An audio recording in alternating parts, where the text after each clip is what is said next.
আল্লাহ সুবহানাহু ওয়া তাআলা পবিত্র কোরআন মাজিদে বলেন, ইন্নাল্লাহা ইয়া'মুরুকুম আন তুআদ্দুল আমানাতি ইলা আহলিহা ওয়া ইযা হাকামতুম বাইনান নাস আন তাহকুমু বিল আদল।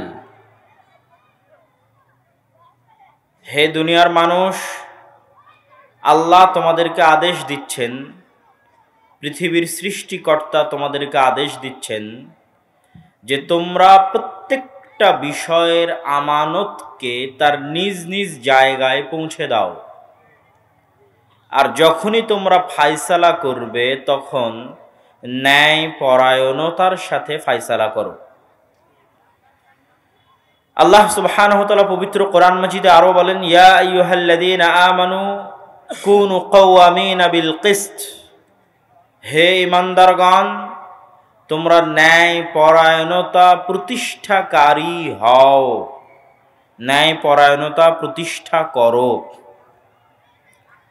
আল্লাহ সুবহানাহু ওয়া তাআলা আরো বলেন, লা ইয়াজরিমান্নাকুম শানআনু কওমিন আলা আল্লা তা'দিলু। কোন একটি জাতি, গোষ্ঠী, গোত্র, দল, সংগঠন, ব্যক্তি কোনো কিছুর প্রতি তোমার অন্তরে লালন করা হিংসা বিদ্বেষ যেন তোমাকে অন্যায় পরায়ণতার পথে ধাবিত না করে। আলা আল্লাহ তা'দিলু, তোমাকে যেন এই পথে ধাবিত না করে। তোমার অন্তরে লালন করা হিংসা এবং বিদ্বেষ, সেই হিংসা বিদ্বেষ কোনো ব্যক্তির ক্ষেত্রে হতে পারে, কোনো গোষ্ঠী কোনো গোত্রের ক্ষেত্রে হতে পারে, কোনো দল সংগঠনের ক্ষেত্রে হতে পারে, কোনো মসজিদ মাদ্রাসার ক্ষেত্রে হতে পারে, যেন তোমাকে তোমার এই হিংসা বিদ্বেষ ধাবিত না করে অন্যায় পরায়ণতার দিকে। বরং তোমরা কি করো, ই'দিলু, ন্যায় পরায়ণতা প্রতিষ্ঠা করো। আর ন্যায় পরায়ণতা হচ্ছে তাকওয়ার সবচেয়ে নিকটবর্তী। সম্মানিত উপস্থিতি, এই যে আয়াতগুলো, এই আয়াতের মতো সমর্থবোধক অসংখ্য আয়াত আল্লাহ সুবহানাহু ওয়া তাআলা পবিত্র কোরআনে অবতীর্ণ করেছেন, যার সারমর্ম হচ্ছে আল্লাহ সুবহানাহু ওয়া তাআলা মানুষকে, মুমিনকে তাদের বাস্তবিক জীবনে ন্যায় পরায়ণতা প্রতিষ্ঠা করতে বলছেন। প্রত্যেকটা বস্তুকে তার যথাযোগ্য মর্যাদায় রাখতে বলছেন।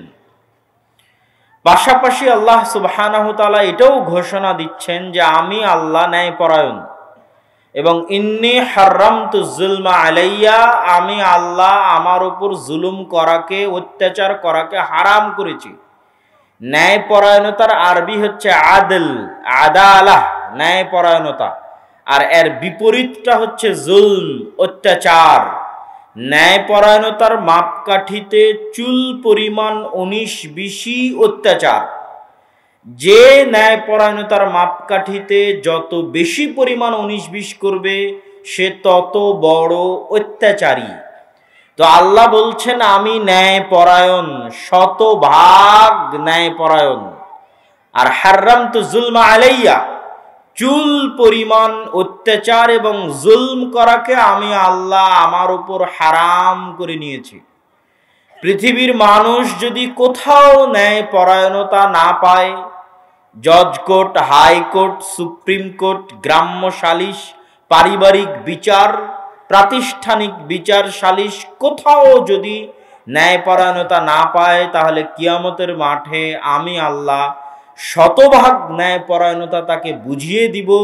সৃষ্টিকর্তা হিসেবে এটা আমার উপর আমি ফরজ করে নিয়েছি, এটা আমার জিম্মেদারি, এটা আমার দায়িত্ব। এই জন্য আমি আমার উপর জুলমকে হারাম করেছি। মানুষ যদি মানুষের কাছে ন্যায়পরায়ণতা বুঝে না পায়, পৃথিবীর কোনো আইন, কোনো আদালত, কোনো বিচার, কোনো সালিশ মানুষকে যদি ন্যায়পরায়ণতা না দেয়, আর কিয়ামতের মাঠেও মানুষ যদি আল্লাহ সুবহানাহু তাআলার কাছে ন্যায়পরায়ণতা না পায়, তাহলে আল্লাহ সুবহানাহু তাআলা তার নিজস্ব দাবিতে মিথ্যুক হবেন, নাউজুবিল্লাহ।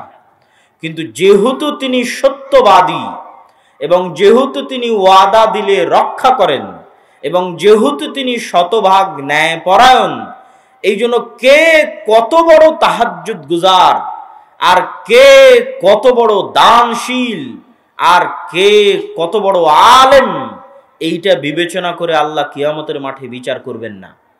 যত বড় দানশীল হোক, যত বড় নেতা হোক, যত বড় আলেম হোক, যত বড় তাহাজ্জুদ গুজার হোক, দুনিয়ার কোন মানুষের উপর যদি চুল পরিমাণ অত্যাচার করে থাকে, ন্যায় পরায়ণতা পরিপূর্ণভাবে আদায় না করে থাকে, সেটা স্ত্রীর সাথেই হোক না কেন। ন্যায় পরায়ণতা খুবই ভয়ঙ্কর জিনিস, সেটা স্ত্রীর সাথেই হোক না কেন। ওই যে আল্লাহ বলেছে যে আব্দুল আমানাত, যার যা হক সেটা তাকে বুঝিয়ে দাও, এটাই ন্যায় পরায়ণতা। যে যতটুকু পায় তাকে ততটুকু দিয়ে দাও, এটাই ন্যায় পরায়ণতা।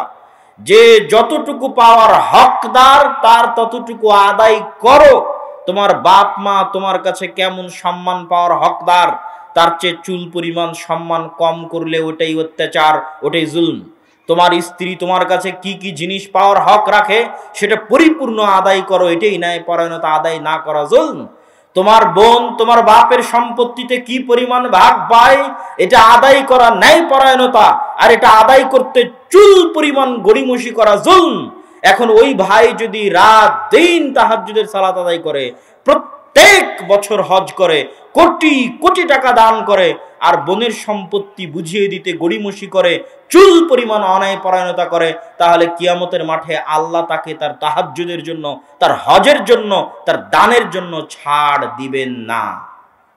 ন্যায় পরায়ণতা শতভাগ প্রতিষ্ঠা করে ছাড়বেন।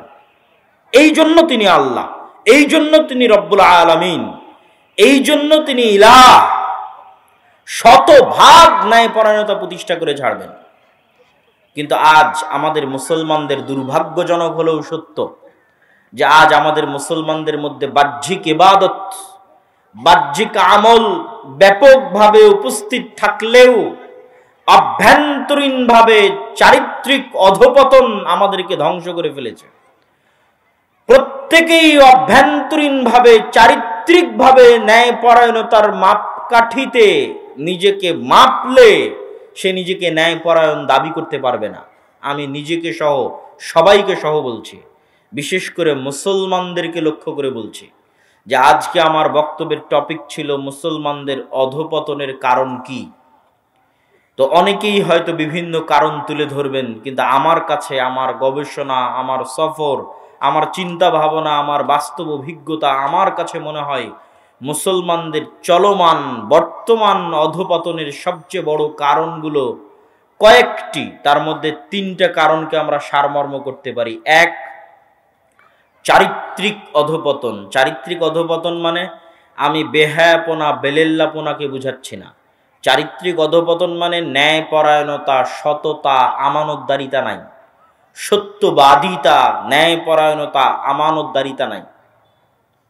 কেননা এখনো বেহায়াপনা, বেলেল্লাপনার দিক থেকে আপনি অনেক ভালো মানুষ পাবেন, বাহ্যিক আমলের দিক থেকে ভালো প্রতিষ্ঠান পাবেন, ভালো মসজিদ পাবেন, ভালো মাদ্রাসা পাবেন, কিন্তু মসজিদ মাদ্রাসাতে গেলেও যে জিনিসটা পাবেন না, ইসলামী দল, ইসলামী সংগঠনে গেলেও যে জিনিসটা পাবেন না, আমার কাছে আসলে আমি সালাত, সিয়াম, হজ, জাকাতের মাপকাঠিতে আমাকে ঠিক পাবেন, কিন্তু আমার কাছে যে জিনিসটা পাবেন না, আমার মতো এরকম শত আলেম ওলামার কাছে গেলে সালাত, সিয়াম, হজ, জাকাত ঠিক পাবেন, কিন্তু যে জিনিসটা পাবেন না, যেটার দুর্ভিক্ষ মহামারী মুসলিম উম্মার মধ্যে চলতেছে, সেটাই ন্যায় পরায়ণতা, সেটাই সত্যবাদিতা, সততা, সেটাই আমানতদারিতা।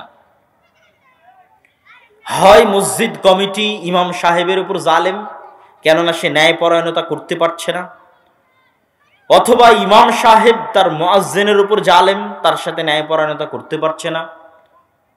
ইসলামী দল, ইসলামী সংগঠনে কেউ ন্যায় পরায়ণতার ভিত্তিতে পদ পাচ্ছে না, দায়িত্ব পাচ্ছে না। যে যত বেশি চামচামি করতে পারছে, যে যত বেশি নেতাকে সন্তুষ্ট করতে পারছে, সেই পদের দিক থেকে এগিয়ে যাচ্ছে। কাজের ভিত্তিতে, ন্যায়পরায়ণতার ভিত্তিতে কেউ দায়িত্ব পাচ্ছে না। যেখানে যাবেন তিনটে জিনিসের অভাব দেখবেন: ন্যায়পরায়ণতা, আমানতদারিতা, সত্যবাদিতা। মাদ্রাসা হোক, মসজিদ হোক, ইসলামী দল হোক, সংগঠন হোক, কিন্তু সালাত, সিয়াম, হজ, যাকাত আছে। এমনকি এমনও মুসলিম পাবেন এমনও শত শত মুসলমান পাবেন যারা অন্যের সম্পত্তি অন্যায়ভাবে ভক্ষণ করে আবার সেই টাকা দিয়ে হজ করতে গেছে। আছে না নাই? আছে। এবং বাংলাদেশের সরকারি লেভেলের প্রত্যেকটা ধাপে ধাপে পদক্ষেপে পদক্ষেপে দুর্নীতি আছে। প্রত্যেকটা ধাপে এমন ভাবে দুর্নীতি জেগে বসেছে, অথচ সে সালাত আদায় করে, অথচ সে সিয়াম পালন করে। আমি কতদিন সচিবালয়ে গেছি আমাদের একটা প্রাতিষ্ঠানিক কাজের জন্য, এই বছর বহুদিন সচিবালয়ে গেছি। বহু সচিব দেখবেন সালাত আদায় করছে, সিয়াম পালন করছে, সোম বৃহস্পতিবারেরও সিয়াম পালন করছে, কিন্তু সে তার দায়িত্বের জায়গায় ন্যায়পরায়ণ নয়।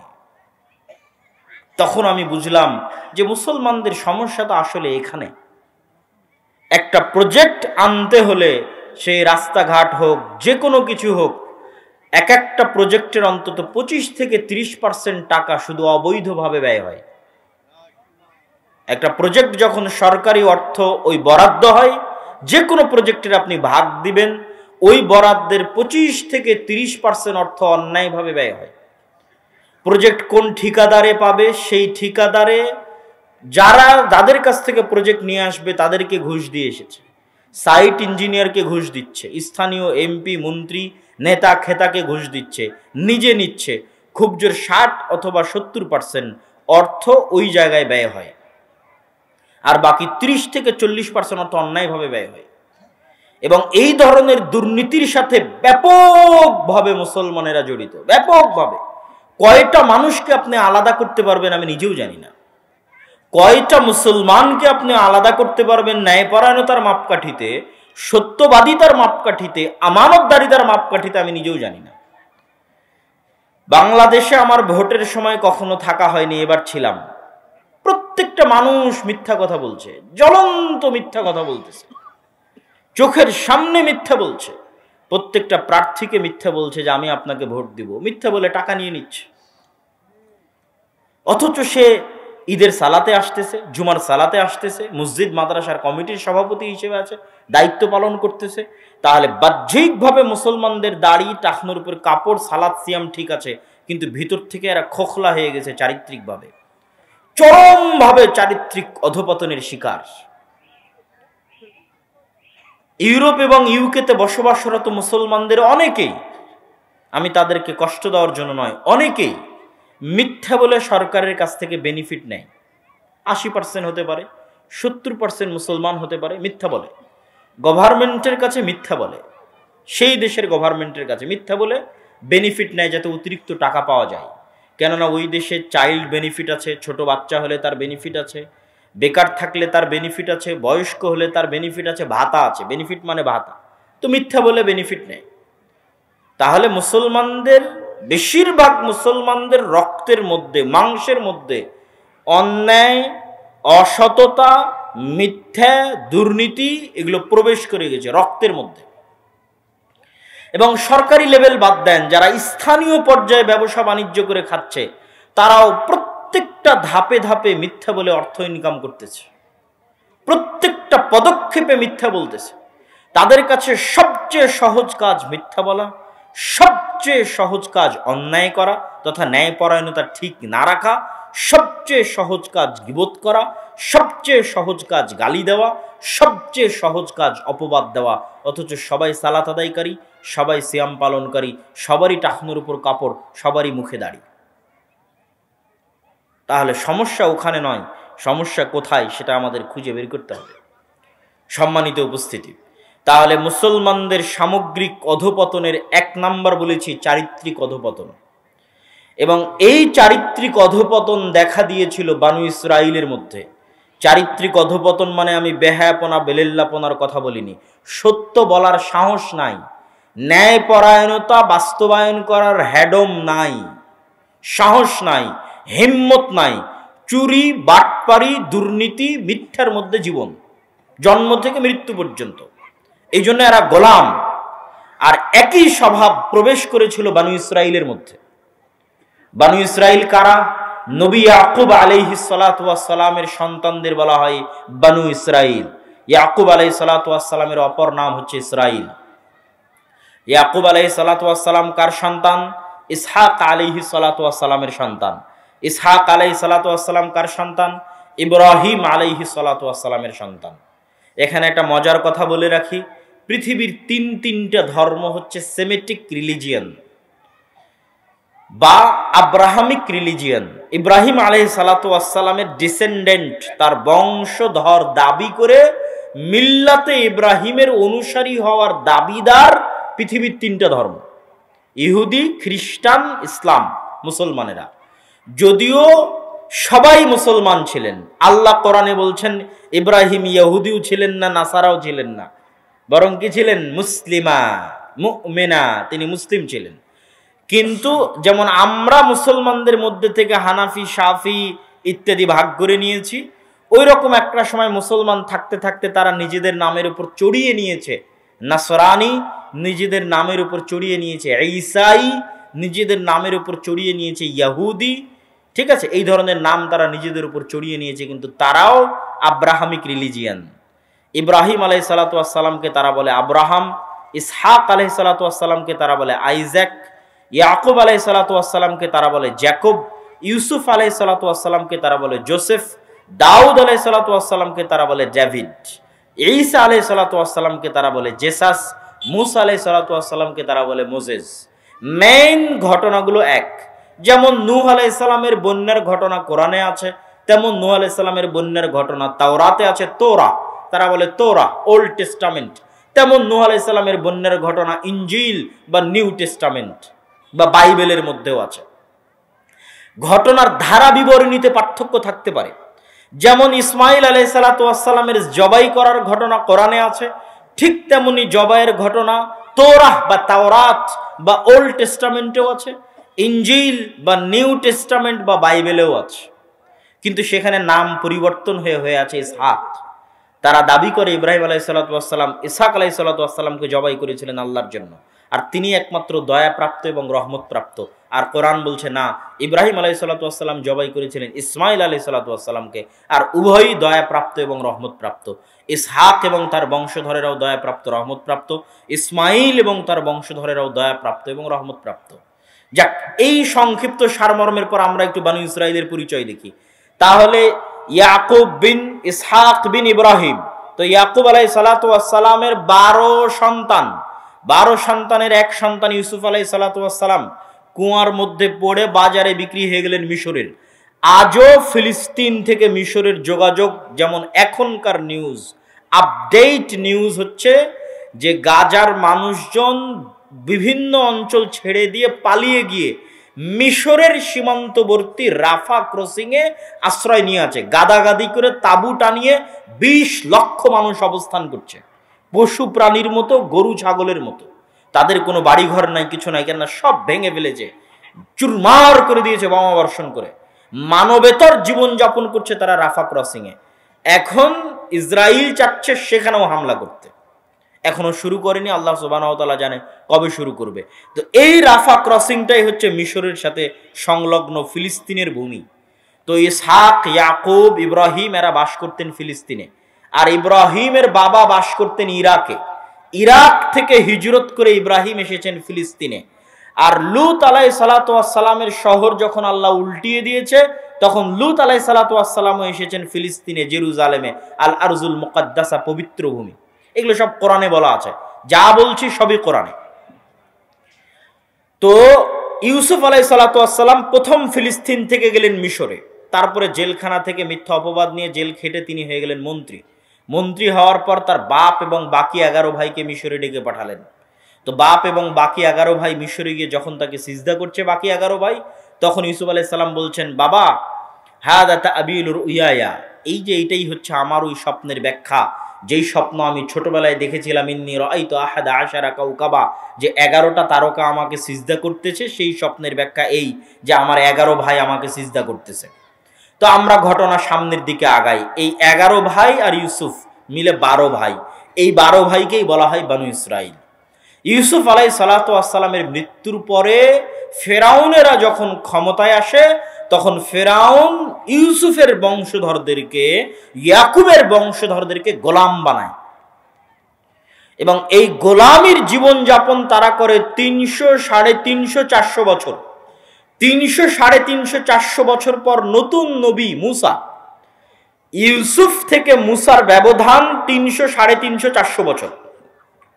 তাহলে ইউসুফ আলাইহিস সালামের মৃত্যুর পর বানু ইসরাইল ফেরাউনের গোলাম হয়ে গেল, আর ফেরাউনের গোলাম থাকা অবস্থায় জন্ম নিল নতুন নবী মুসা।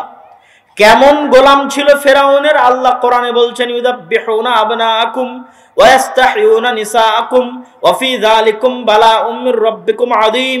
ফেরাউন তোমাদের ছেলে সন্তানদের তোমাদের চোখের সামনে জবাই করত, জীবন্ত জবাই করত। ওয়া ইস্তাহয়ুনা নিসাআকুম, আর তোমাদের মেয়ে সন্তানদের বাঁচিয়ে রাখত। এই রকম জুলুম ছিল, এই রকম গোলাম ছিল। আজকের যুগের ফেরাউনেরা যেমন সারা পৃথিবীর মানুষের চোখের সামনে, সারা পৃথিবীর মানুষের চোখের সামনে Facebook, YouTube, Instagram, Twitter, BBC, CNN, Al Jazeera, সারা পৃথিবীর টিভি, ক্যামেরা, চ্যানেলের লাইভের সামনে আজকের যুগের ফেরাউনেরা যেমন মুসলমানদেরকে ওপেন জবাই করতেছে, কেউ বাধা দেওয়ার নাই, কেউ ঠেকানোর নাই, একই রকম গোলামি। গোলামি সেম। ওই বানু ইসরায়েলেরা একই রকম গোলামি করেছিল ফেরাউনের, যখন ফেরাউন তাদের চোখের সামনে তাদের ছেলে সন্তানদের জবাই করত। আর আজকে সারা পৃথিবীর চোখের সামনে বানু ইসমাইলের সন্তানদের জবাই করতেছে। আজকের যুগের ফেরাউনেরা গোলামির লেভেল একই। তথা ওই যুগের বানু ইসরায়েলেরা ওই যুগের ফেরাউনের যেমন গোলাম ছিল, আমরা আজকের মুসলমানেরা এই যুগের ফেরাউনের তেমনই গোলাম। ওই যুগের বানু ইসরায়েলদের যেমন ন্যূনতম স্বাধীনতা ছিল না, আজকের যুগের যারা আমরা মুসলমান বানু ইসমাইল, কিন্তু এই যুগের বানু ইসরাইল তাদের ওই রকম ন্যূনতম স্বাধীনতা নাই। সারা পৃথিবীর চোখের সামনে ওপেন হত্যা হচ্ছে, গণহত্যা হচ্ছে, পৃথিবীতে কেউ কথা বলার নাই। গোলামির লেভেল একই রকম। এই জন্য বানু ইসরাইলের কথা আমাদের জানতে হবে, এই জন্যই জানতে হবে। কোরআনে একমাত্র জাতি বানু ইসরাইল যাদের কথা আল্লাহ বিস্তারিত বলেছেন। কোরআনে একমাত্র জাতি বানু ইসরাইল যাদের কথা আল্লাহ বিস্তারিত বলেছেন। পবিত্র কোরআনে একমাত্র জাতি বানু ইসরাইল যাদের কথা আল্লাহ বিস্তারিত বলেছেন। আর কোন জাতির কথা, কোন কওমের কথা আল্লাহ তো বিস্তারিত বলেননি। কোরআনের প্রত্যেকটা হরফ দামি, প্রত্যেকটা বাক্য দামি। এত দামি গ্রন্থর একটা বেশিরভাগ অংশ আল্লাহ পরিপূর্ণ করে রেখেছেন শুধু বানু ইসরাইলের ঘটনা দিয়ে, যে বানু ইসরায়েলরা এই করলো, বানু ইসরায়েলদের সাথে এই হলো, বানু ইসরায়েলরা এই করলো, বানু ইসরায়েলদের সাথে এই হলো। কেন? এই জন্যই যে ওই যুগের বানু ইসরায়েলরা যেমন ছিল, উম্মতে মুহাম্মাদি একদিন তেমন হয়ে যাবে। আরো সারমর্ম করে বললে, এই কোরআন যাদের কাছে থাকবে, এই কোরআন যারা পড়বে, তাদের জন্য বানু ইসরায়েলের ঘটনা কোরআনে দিয়ে দিলাম। কেননা বানু ইসরায়েলদের সাথে যেমন হয়েছিল, বানু ইসরায়েলেরা যেমন করছিল, এই কোরআনের যারা অনুসারী হবে তাদেরও একদিন অবস্থা ওই রকম, ওই পর্যায়ে হয়ে যাবে। তারা যেন বানু ইসরায়েলের ঘটনা দেখে শিখতে পারে, বানু ইসরায়েলের ঘটনা পড়ে শিক্ষা নিতে পারে যে আজ আমরা কোন অবস্থায় আছি, আর আজ থেকে 5000 বছর আগে আল্লাহ কোরআনে বলছে বানু ইসরায়েলেরা কি অবস্থায় ছিল। অবস্থা তো একই রকম, হুবহু একই রকম অবস্থা। তাহলে ওই বানু ইসরায়েলেরা কি কারণে এই অবস্থার মধ্যে ছিল, ওই একই কারণে আমরা এই অবস্থার মধ্যে আছি। ওই বানু ইসরায়েলেরা কিসের মাধ্যমে অবস্থা থেকে পরিত্রাণ পেতে পারত, আমরা ওইটার মাধ্যমে পরিত্রাণ পাবো, এটা শিখতে হবে। তো এই বানু ইসরায়েলদের ঘটনা আল্লাহ সুবহানাহু ওয়া তাআলা কোরআনে বলেছে তাদের সাথে আমাদের অবস্থা মিলানোর জন্য, তাদের চারিত্রিক নৈতিক অধপতন দেখানোর জন্য। আমাদের চারিত্রিক নৈতিক অধপতন কোন জায়গায় গেছে সেটার সাথে মিলানোর জন্য সংক্ষিপ্ত কয়েকটি ঘটনা যা কোরআনেই আছে। যখন মুসা আলাইহিস সালাতু ওয়াস সালাম বানু ইসরায়েলদের নিয়ে সমুদ্র পার হচ্ছেন, সমুদ্র পার হয়ে পালিয়ে যাচ্ছেন না, ফিরে যাচ্ছেন। কোথায় ফিরে যাচ্ছেন? মুসা আলাইহিস সালামের 400 বছর আগে, যখন ইউসুফ আলাইহিস সালাতু ওয়াস সালাম আর তার 11 ভাই ফিলিস্তিন থেকে মিশর এসেছিলেন, বাবা ইয়াকুব সহ। আজ 400 বছর পর মুসা আলাইহিস সালাম ওই বানু ইসরাইলদের নিয়েই ফিরে যাচ্ছেন ওই ফিলিস্তিনে, ওই জেরুজালেমে, পালিয়ে না। মুসা আলাইহিস সালামের 400 বছর আগে ইউসুফ আলাইহিস সালাতু ওয়াস সালাম এবং তার 11 ভাই এবং তাদের বাবা ইয়াকুব কোথায় থেকে এসেছিলেন? ফিলিস্তিন, জেরুজালেম থেকে। তো 400 বছর পর মুসা আলাইহিস সালাম পালিয়ে যাচ্ছেন না, পালিয়ে গেলে আফ্রিকায় যেতেন। উনি আফ্রিকায় যাননি, উনি ফিরে যাচ্ছেন ফিলিস্তিনে, জেরুজালেমে, আল আরজুল মুকাদ্দাসা, পবিত্র ভূমিতে। তো ফিরে যাওয়ার সময় লোহিত সাগরে 12টা রাস্তা আল্লাহ তৈরি করে দিলেন। কেন 12টা রাস্তা? ইয়াকুব আলাইহিস সালামের 12 সন্তানের সম্মানে। আরে একটা রাস্তা দিয়েও সবাই পার হয়ে যেতে পারত, কিন্তু 12 সন্তানের 12 বংশের প্রত্যেকের সম্মান প্রকাশ করার জন্য, প্রত্যেককে আলাদাভাবে সম্মানিত করার জন্য সমুদ্রের মধ্যে 12টা রাস্তা তৈরি হলো। 12টা রাস্তা দিয়ে 12টা গোত্র, 12টা সন্তানের 12টা বংশধর পার হয়ে গেল। পার হয়ে যাওয়ার পর বিশাল মরুভূমি, আজও মরুভূমি। আজও যেখানে তুর পাহাড় আছে, সেই তুর পাহাড়ের আশেপাশে সিনাই মরুভূমি, বিশাল মরুভূমি। সৌদি আরবের সীমান্তবর্তী, মিশরের সীমান্তবর্তী, ইসরায়েল, ফিলিস্তিন, জর্ডানের সীমান্তবর্তী এই মধ্যের বিশাল মরুভূমির নাম সিনাই মরুভূমি। এই মরুভূমির মধ্যে আছে তুর পাহাড়, যেই পাহাড়ে ইবাদত করতে গেছিলেন মুসা আলাইহিস সালাতু ওয়াস সালাম 40 রাতের জন্য আল্লাহ সুবহানাহু ওয়া তাআলা। তো মরুভূমিতে তো পানি নাই, লোহিত সাগরের লবণাক্ত পানি খাওয়া সম্ভব নয়, মিশরে ফিরে যাওয়া সম্ভব নয়, আর ফিলিস্তিনে জেরুজালেমে বসবাস করতে শক্তিশালী আমালেকা গোত্র ঢুকাও সম্ভব নয়। তো এখন মরুভূমিতে ঘুরপাক খাও, পানির ব্যবস্থা কেমনে হবে? ওয়াইজ ইসতাসকা মূসা লিকাওমিহি ফাকুল নাযরিব বিআসাকাল হাজারা ফানফাজারাত মিনহু ইসনাতা আশারাতা আইনা। যখন বানু ইসরাইলেরা মুসাকে বলল মরুভূমিতে পানির ব্যবস্থা নাই, তোমার আল্লাহকে বলো পানির ব্যবস্থা করে দিতে। আমি মুসাকে বললাম, মুসা তোমার হাতের লাঠি দিয়ে পাথরে আঘাত করো। যখনই মুসা হাতের লাঠি দিয়ে পাথরে আঘাত করলো, তখন ইয়াকুব আলাইহিস সালামের 12 সন্তানের 12 বংশের জন্য পাথর থেকে 12টি ঝর্ণাধারা প্রবাহিত হয়ে গেল। আল্লাহু আকবার! কি সম্মান আল্লাহ বানু ইসরাইলকে দিয়েছিলেন। আল্লাহ কোরআনে বলছেন যে এই সম্মানগুলো আমি তাদেরকে দিয়েছিলাম। তারপরে তারা বলছে খাবার তো নাই, মরুভূমিতে কি উৎপাদন করবে, খাবার নাই। আল্লাহ বলছেন আমি জান্নাত থেকে পাঠিয়ে দিলাম মান্নার সালওয়া তোমাদের জন্য। মান্নার সালওয়া কি? মুফাসসিরিনে কেরাম লিখছেন কোয়েল জাতীয় দামি এক প্রকার পাখি, যা সকালবেলা গাছে এসে বসতো, ওইটাকে জবাই করা হতো। আর ওই গোস্তের সাথে পৃথিবীর সবচেয়ে উন্নত জাতের মাশরুম, যা মরুভূমিতে বৃষ্টি হলে হয়, তাছাড়া অন্য কোথাও হয় না, যার বর্তমান কেজি 1 কেজির দাম বাংলাদেশি টাকায় 5 লক্ষ টাকা।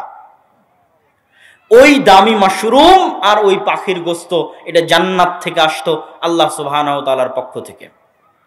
তাহলে পর পর কতগুলো নেয়ামত সমুদ্রের মধ্যে চোখের সামনে দেখলো রাস্তা হয়ে যাচ্ছে, চোখের সামনে। ওয়ান্তুম তানজুরুন, তোমরা নিজেরা চোখের সামনে দেখেছো ফেরাউনকে ডুবে মরতে।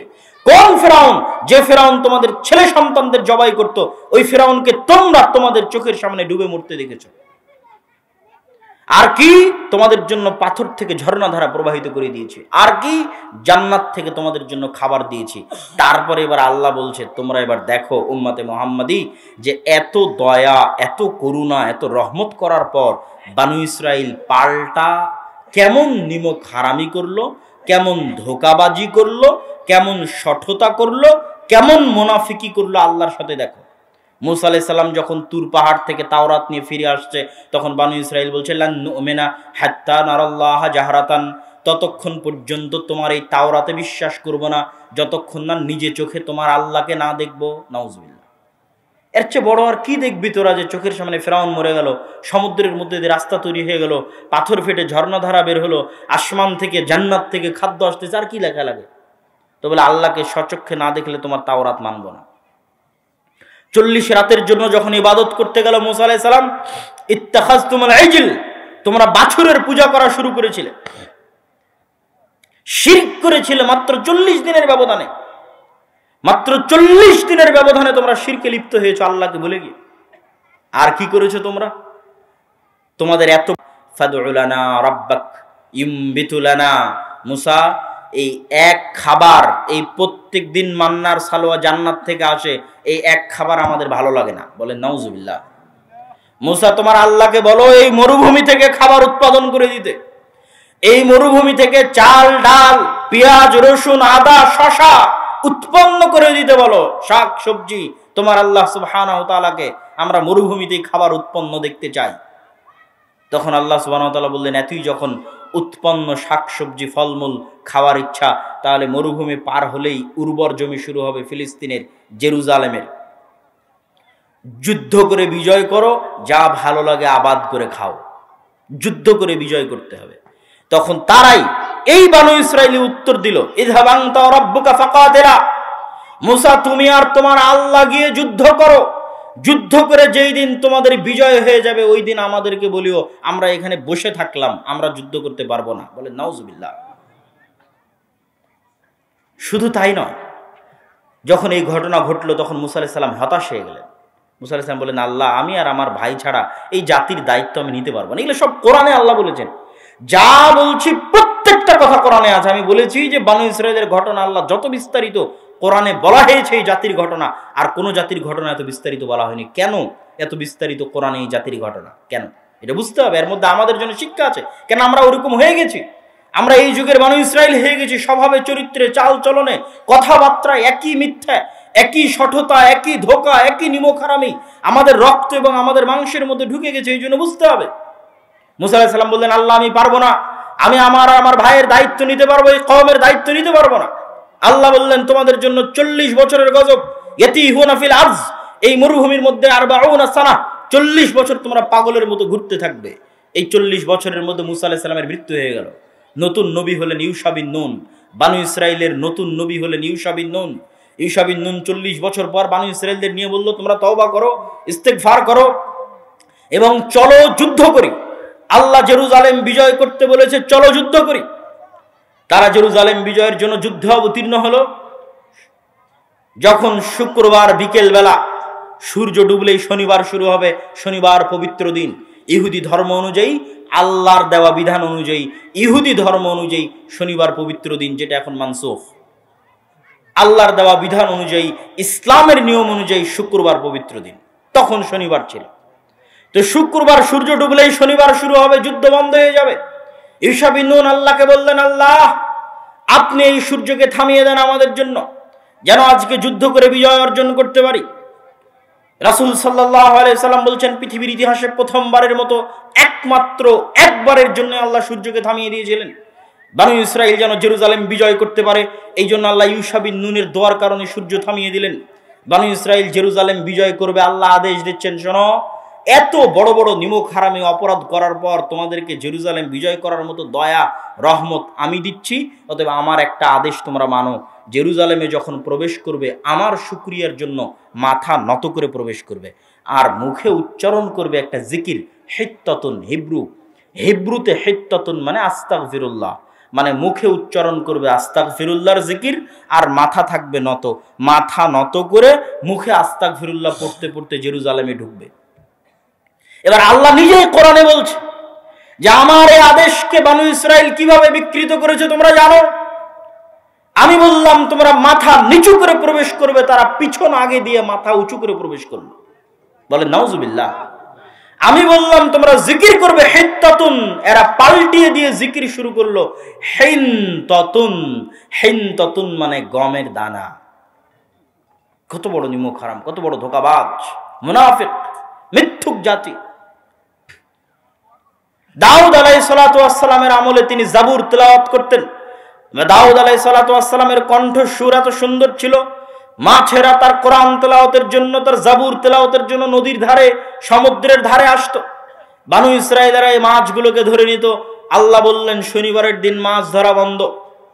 শনিবারের দিন যত মাছ কোরআন শুনতে এসেছে, জাবুর শুনতে এসেছে, আল্লাহর বাণী শুনতে এসেছে, এরা তেলাওয়াত শুনে ফিরে যাবে, এদেরকে কেউ ধরতে পারবে না। বানু ইসরাইলেরা কি করলো? এরা বলল, ঠিক আছে আমরা শনিবারের দিন মাছ ধরবো না, তবে এই মাছগুলোকে বেড়া দিয়ে, বানা দিয়ে ঘিরে রেখে দিব, দিয়ে শনিবারের দিন পার হয়ে যাবে, রবিবার শুরু হয়ে যাবে, তাহলে আল্লাহর আদেশ তো আর বাকি থাকলো না। রবিবারের দিন তো আর মাছ ধরতে মানা নাই, আমরা তো শনিবারের দিন মাছ ধরিনি, মাছগুলোকে ঘিরে রেখে দিয়েছি, অতএব এই মাছগুলোকে আমরা রবিবারের দিন ধরব। আল্লাহ তাদের এই মিথ্যায়, ধোকায়, সঠতায় এতটা রাগান্বিত হলেন যে তাদের এক দলকে আল্লাহ শুকুর আর বানরে পরিণত করে দিলেন। বানরে পরিণত করে দেওয়ার কথা কোরআন মাজিদে আছে, আল্লাহ তাদেরকে বানরে পরিণত করে দিলেন। তো বিজ্ঞানীরা দাবি করে যে বানর থেকে নাকি মানুষ এসেছে। কেন দাবি করে জানেন? এই জন্য দাবি করে যে মানুষের ডিএনএ আর বানরের ডিএনএর মধ্যে প্রচুর মিল। তো এই জন্য তারা দাবি করে যে বানর থেকে মানুষ এসেছে, কিন্তু আসলে ঘটনা এর উল্টাটা। ঘটনা কি উল্টাটা? মানুষই বানর হয়ে যাবে। কেননা মানুষের ডিএনএর সাথে বানর আর শুকুরের ডিএনএর এত মিল যে আল্লাহ যদি মানুষকে মানুষ রাখা অবস্থায় আর দ্বিতীয় কোনো প্রাণী বানাতে চান, সামান্য পরিবর্তন করে আর দ্বিতীয় কোনো প্রাণীতে আল্লাহ আমাদেরকে রূপান্তর করতে চান, আমার শরীরের মধ্যে সামান্য ডিএনএ পরিবর্তন করে আল্লাহ আমাকে দ্বিতীয় কোনো প্রাণী বানাতে চাইলে অতি সহজে অতি অল্প সময় আল্লাহ আমাকে শুকুর আর বানর বানিয়ে দিতে পারবে। কেননা আমার ডিএনএর সাথে বানর আর শুকুরের ডিএনএর মিল আছে। ওদের থেকে আমরা আসিনি, কিন্তু আমরা ওরা হয়ে যাব, যেমন বানু ইসরায়েলেরা হয়েছিল। যেমন আল্লাহর নবী বলেছে আমার উম্মতের একটা অংশ বানর শুকুর হয়ে যাবে। এটা হওয়া খুবই সহজ, এটা চোখের পলকে হয়ে যাবে। যেমন চোখের পলকে মানুষ ক্যান্সার আক্রান্ত হয়ে যাচ্ছে, এরকম চোখের পলকে শরীরের কোথাও কোষ বৃদ্ধি হয়ে যাচ্ছে, ক্যান্সার চোখের পলকে। এরকম চোখের পলকে সামান্য ডিএনএ পরিবর্তন হয়ে যাবে, সকালে ঘুম থেকে উঠে দেখবে বানর হয়ে গেছে, সকালে ঘুম থেকে উঠে দেখবে শুকুর হয়ে গেছে। তো বিজ্ঞানীরা এই জিনিসটা ভুল বুঝেছে। তারা এই ডিএনএর মিলের কারণে তারা মনে করছে আমরা মনে হয় আগে বানর ছিলাম, এখন মানুষ হয়েছি। না, আমরা আগে থেকেই মানুষ, কিন্তু আমরা যদি আল্লাহর গজবে নতুন কোনো প্রাণীতে রূপান্তর হই তাহলে কিসে রূপান্তরিত হব? বানরে অথবা শুকুরে, যেটা বানু ইসরায়েলেরা হয়েছিল। সম্মানিত উপস্থিতি, তাহলে এই যে বানু ইসরায়েলের সঠতা এবং ধোঁকা দেখলেন, এবার বলেন তো যেই বানু ইসরায়েলেরা এরকম মিথ্যা, এরকম মুনাফিকি, এরকম সঠতা, এরকম ধোঁকার মধ্যে আছে, এরা কার সন্তান? ভুলে গেছেন মনে হয়। কার সন্তান? ইয়াকুব আলাইহিস সালামের সন্তান, নবীদের সন্তান, ইব্রাহিম আলাইহিস সালামের সন্তান। আলোচনা তো শুরুই করেছিলাম সেটা দিয়ে, ভুলে গেলে হবে না তো। এরা তো তারাই যাদের জন্য আল্লাহ 12টা রাস্তা তৈরি করলেন সমুদ্রে। তো তারা কারা? তারা ইয়াকুব আলাইহিস সালামের 12 সন্তান। তাহলে নবীর সন্তান কেমনে এত নিচে নেমে গেল এটা আমাকে জানতে হবে। আর তাদের ওই ধোঁকা, ওই সঠতার সাথে আমাদের মিল এবার খুঁজে দেখেন। তারা ধোঁকাবাজি মুনাফিকি করেছে নবীদের সাথে, আর আমরা ধোঁকাবাজি মুনাফিকি করছি সরাসরি কার সাথে? মানুষের টাকা মেরে নিয়ে হজ করে আল্লাহকে দেখাচ্ছে, আল্লাহ দেখো আমি কত পরেজগার। এটা কি ধোঁকা না? এটা ধোঁকা। সবাই আমরা ধোঁকা দিচ্ছি। আমি তলে তলে সুদ ঘুষের সাথে জড়িত আছি, দুর্নীতির সাথে জড়িত আছি, বাহিরে মানুষকে দেখাচ্ছি দেখো আমি কত বড় হাজি, কত বড় নামাজি, কত বড় দাড়িয়ালা। আল্লাহকেও দেখাচ্ছি দেখো আল্লাহ আমি কত বড় দানশীল। তুমি তো ধোঁকাবাজ। আমি তো অন্যের সম্পদ জোর করে মেরে নিয়েছি, আমি তো দুর্নীতির সাথে জড়িত আছি, আমি তো সকাল সন্ধ্যা মিথ্যা বলে টাকা ইনকাম করছি। তাহলে তো আমি মিথ্যুক, আমি তো ধোঁকাবাজ। তাহলে এই ধোঁকাটা, এই গেমটা আমরা আমাদের সাথে যে গেমটা আমরা খেলতেছি, এটা মূলত আল্লাহকে ধোঁকা দেওয়ার জন্য। আর ওরা এই ধোঁকাটা দিতে চাইতো নবীকে। তো এখন যদি বানু ইসরায়েলেরা উঠে, নতুন করে জেগে উঠে, তাহলে জেগে উঠে যদি উম্মতে মুহাম্মাদিকে দেখে, তাহলে ওরাই লজ্জা পাবে যে আমরা এদের চেয়ে ভালো ছিলাম। এরা যে পরিমাণ মিথ্যা বলতে পারে, যে পরিমাণ দুর্নীতি করতে পারে, যে পরিমাণ ধোঁকা দিতে পারে, যে পরিমাণ 2 নাম্বারি করতে পারে, তারপরে আবার এই মিথ্যা, এই দুর্নীতি, এই ধোঁকার টাকার উপর ভিত্তি করে আবার হজও করে, আবার নামাজও পড়ে, আবার দানও করে। এই কোন আজীব গেম, আজীব খেলা, আজীব ধোঁকার খেলা। সম্মানিত উপস্থিতি, এই জন্য তাদের ঘটনা বলে দেখালাম যে আপনি মিলিয়ে দেখেন তাদের ধোঁকাবাজি আর আমাদের ধোঁকাবাজি, তাদের মিথ্যা আর আমাদের মিথ্যা। এবার চলে আসেন, তারা নবীর সন্তান হওয়ার পরও এই রকম নিম্ন শ্রেণীর আচরণ কেন করত? আর আমরা মুসলমানেরা কি উন্নত চরিত্রের ছিলাম না যে আমরা আজকে এত নিম্ন আচরণ করছি? এবার মুসলমানদের উন্নত চরিত্র দেখেন। তাদেরও কারণ বলি, তার আগে মুসলমানদের 2-1টা উন্নত চরিত্র দেখেন। ওমর রাদিয়াল্লাহু তাআলা আনহু ন্যায় পরায়ণতার মাপকাঠিতে নিজেকে শতভাগ ঠিক রাখবেন। এই জন্য ওমর রাদিয়াল্লাহু তাআলা আনহু নিজেকে ন্যায় পরায়ণতার মাপকাঠিতে শতভাগ ঠিক রাখবেন। শুধু এই জন্য, ন্যায় পরায়ণতার মাপকাঠিতে যেন চুল পরিমাণ এদিক ওদিক না হয়, শুধু এই জন্য ওমর রাদিয়াল্লাহু তাআলা আনহু মদিনা থেকে জেরুজালেমের অর্ধেক রাস্তা, এই 1500 কিলোমিটারের অর্ধেক রাস্তা, 700 কিলোমিটার, 650 কিলোমিটার রাস্তা নিজে পায়ে হেঁটেছেন, আর গোলামকে উটের পিঠে বসিয়ে রেখেছেন, খালি এটা প্রমাণ করতে যে আমি ওমর ন্যায়পরায়ণ, আমি ওমর ন্যায়পরায়ণ শাসক, শতভাগ ন্যায়পরায়ণ। শুধু এই ন্যায়পরায়ণতার মাপকাঠিতে নিজেকে শতভাগ উত্তীর্ণ করতে পারে। আপনি দেখেন আপনার স্ত্রীর সাথে আপনি শতভাগ ন্যায়পরায়ণ কিনা, মাপেন। আপনার ভাইয়ের সাথে, আপনার বোনের সাথে, বাপ মায়ের সাথে, আপনার কর্মস্থলে, চাকরির স্থলে আপনি শতভাগ ন্যায়পরায়ণ কিনা, আপনার অধস্তন কর্মচারী কর্মকর্তার সাথে আপনি ন্যায়পরায়ণ কিনা মাপেন। ভয়ঙ্কর জিনিস ন্যায়পরায়ণতা। তা আমরা তো ওমর রাদিয়াল্লাহু তাআলা আনহুর বংশধর, তাহলে মুসলমানেরা কেমন ন্যায়পরায়ণ ছিল সেটা দেখেন। স্পেনে যখন ইসলাম প্রবেশ করে, সারা পৃথিবীতে যখন ইসলাম প্রবেশ করে, একটা জিনিস আজকে বলে যাচ্ছে মনে রাখবেন, সারা পৃথিবীতে যখন মানুষ দলে দলে ইসলাম গ্রহণ করেছে, তার যত মানুষ দলে দলে ইসলাম গ্রহণ করেছে, তারা যতজন সালাত, সিয়াম, হজ, যাকাত দেখে ইসলাম গ্রহণ করেনি, 90% মানুষ, 99% মানুষ ইসলাম গ্রহণ করেছে শুধু এই কারণে যে অত্যাচার থেকে বাঁচতে চাইলে, ন্যায় পরায়ণতা পেতে চাইলে তোমরা ইসলামে যাও। স্পেনে যখন তারেক বিন জিয়াদ প্রবেশ করেছে, তখন স্পেনের মানুষরা তাদের শাসক দ্বারা এতটা মাজলুম ছিল, এতটা অত্যাচারিত ছিল, যখন তারা দেখলো বাপরে বাপ, মুসলমানদের মধ্যে ন্যায় পরায়ণতা দেখো, মুসলমানদের মধ্যে আমানতদারিতা দেখো, মুসলমানদের মধ্যে সত্যবাদিতা দেখো, এক কথার জন্য জীবন দিয়ে দিতে পারে মুসলমানেরা, কথার আমানত রক্ষা করার জন্য, ওয়াদার আমানত রক্ষা করার জন্য। আমরা যদি অত্যাচার থেকে বাঁচতে চাই, ইসলাম গ্রহণ করতে হবে। ইসলাম আমাদের ন্যায় পরায়ণতা দিতে পারবে, আমাদের সম্মান দিতে পারবে, আমাদের মর্যাদা দিতে পারবে, আমাদের অধিকার দিতে পারবে। আপনি বাংলাদেশের ইতিহাস পড়েন, বাংলাদেশের মুসলমানেরা বিহার, পশ্চিমবঙ্গ, আসাম, বাংলা, এই উড়িষ্যা, এই অঞ্চলের মুসলমানেরা কেন ইসলাম গ্রহণ করেছে? ব্রাহ্মণদের অত্যাচারে অত্যাচারিত হয়ে 4 বর্ণে ভাগ করে রেখেছিল ব্রাহ্মণরা হিন্দু সমাজকে। শূদ্র, বৈশ্য, ক্ষত্রিয়, ব্রাহ্মণ, এই 4 ভাগে ভাগ করে রেখে তারা যে জুলম এবং অত্যাচারের নিজাম এই অঞ্চলে প্রতিষ্ঠা করে রেখেছিল, যখন এই অঞ্চলের মানুষেরা দেখলো বাপরে বাপ, ইসলামে কি ন্যায়পরায়ণতা, কি আমানতদারিতা, কি উন্নত চরিত্র, কি সত্যবাদিতা, আমরা যদি বাঁচতে চাই অত্যাচার থেকে ইসলাম গ্রহণ করতে হবে। খালি অত্যাচার থেকে বাঁচতে ইসলাম গ্রহণ করেছে। মনে রাখতে হবে, ওই যুগে রাসূল সাল্লাল্লাহু আলাইহি ওয়াসাল্লামের যুগে এই ফোন আর এই ইউটিউব চ্যানেল আর এই মিডিয়া কিচ্ছু ছিল না। আজকে আমরা এত মিডিয়া নিয়ে, এত চিৎকার করে বক্তব্য দিয়ে বিপ্লব আনতে পারছি না। বিচ্ছিন্নভাবে মানুষ হেদায়েত হচ্ছে, বিচ্ছিন্ন, বিপ্লব নয়, মানে দলে দলে ইসলাম গ্রহণ করা নাই। বিচ্ছিন্নভাবে চিটাগাঙে একজন আমার বক্তব্য শুনে হেদায়েত হলো, খুলনাতে একজন ইউটিউবে বক্তব্য শুনে, বিচ্ছিন্ন, দলে দলে নাই। আর তখন এগুলো ক্যামেরা, মোবাইল কিচ্ছু ছিল না, কিন্তু মানুষ দলে দলে ইসলাম গ্রহণ করেছে। কেন? রাসূল সাল্লাল্লাহু আলাইহি সাল্লামের যে উন্নত চরিত্র ছিল, যে উন্নত সত্যবাদিতা, আমানতদারিতা, ন্যায়পরায়ণতা ছিল, যে উন্নত চরিত্রের উপর তিনি তার সাহাবীদেরকে প্রতিষ্ঠিত করেছিলেন, যেই ন্যায়পরায়ণতা, যে আমানতদারিতা, যেই সত্যবাদিতার উপর তিনি তার সাহাবীদের প্রতিষ্ঠিত করেছিলেন, এই সমস্ত সাহাবীরা, এই সমস্ত তাবিরা এইরকম উন্নত ব্যক্তিত্ব নিয়ে, পার্সোনালিটি নিয়ে, চরিত্র নিয়ে পৃথিবীর যে প্রান্তে গেছে, মানুষ খালি দেখেই ইসলাম গ্রহণ করেছে।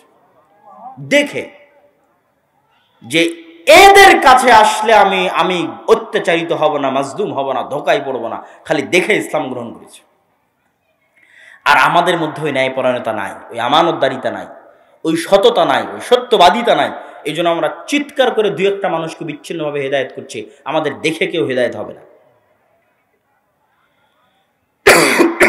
সম্মানিত উপস্থিতি, তাহলে আমাদের বুঝতে হবে যে আমাদের আদি যুগে সত্যবাদিতা, ন্যায়পরায়ণতা, আমানতদারিতা ছিল না, এই কথা ভুল। বরং এটাই ছিল ইসলামের মূল ভিত্তি। মুহাম্মদ সাল্লাল্লাহু আলাইহি ওয়াসাল্লামের উপর 40 বছর বয়সে যখন কোরআন অবতীর্ণ হয়, তখন কোরআন অবতীর্ণ হওয়ার পর সালাত, সিয়াম, হজ, যাকাতের আদেশ এসেছে।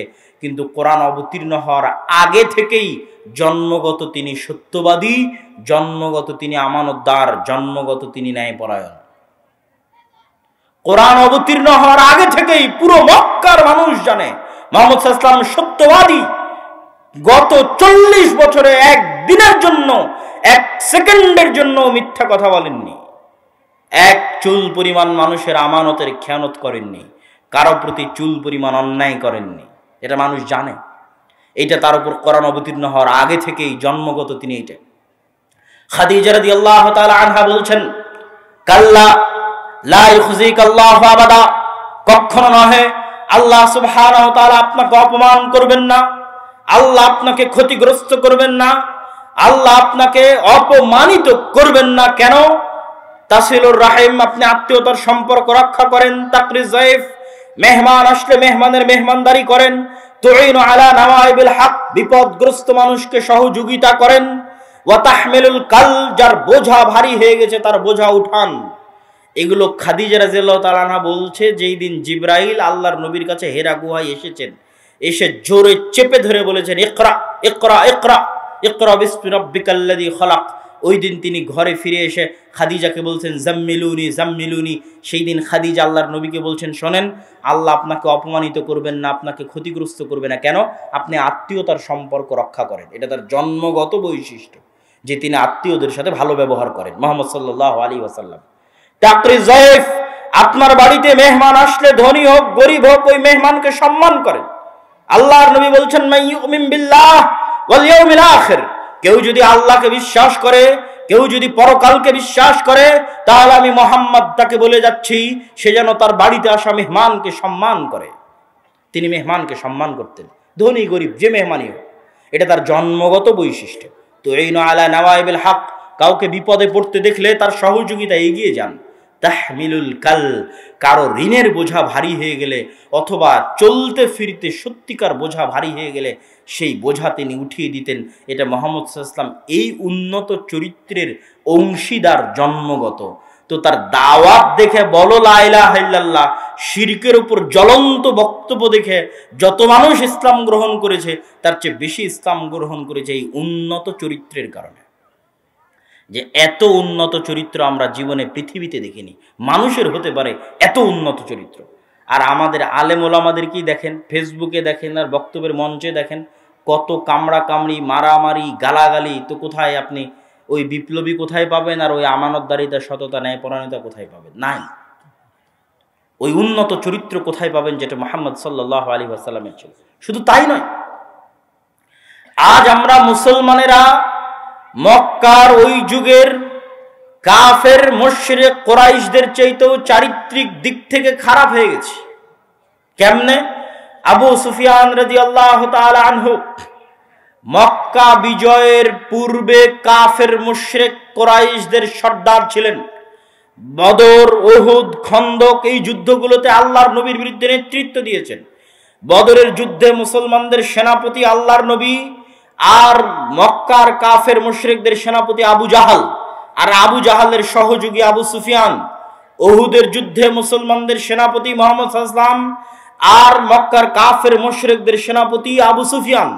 খন্দকের যুদ্ধে আবু সুফিয়ান সারা আরব থেকে 10,000-এর অধিক গোত্র নেতা, উপনেতা, দলনেতা জমা করে গোটা মদিনাকে ঘেরাও করে রেখেছে 1 মাসের জন্য। আবু সুফিয়ান এই 1 মাসে মদিনাকে ধ্বংস করবে, মুহাম্মদ সাল্লাল্লাহু আলাইহি ওয়াসাল্লামকে হত্যা করবে। এই আবু সুফিয়ান তার কাফের অবস্থায়, তার মুশরিক অবস্থায় তৎকালীন বাদশাহ হেরাক্লিয়াস, জেরুজালেমে রোমান সম্রাটের অধিপতি হেরাক্লিয়াসের দরবারে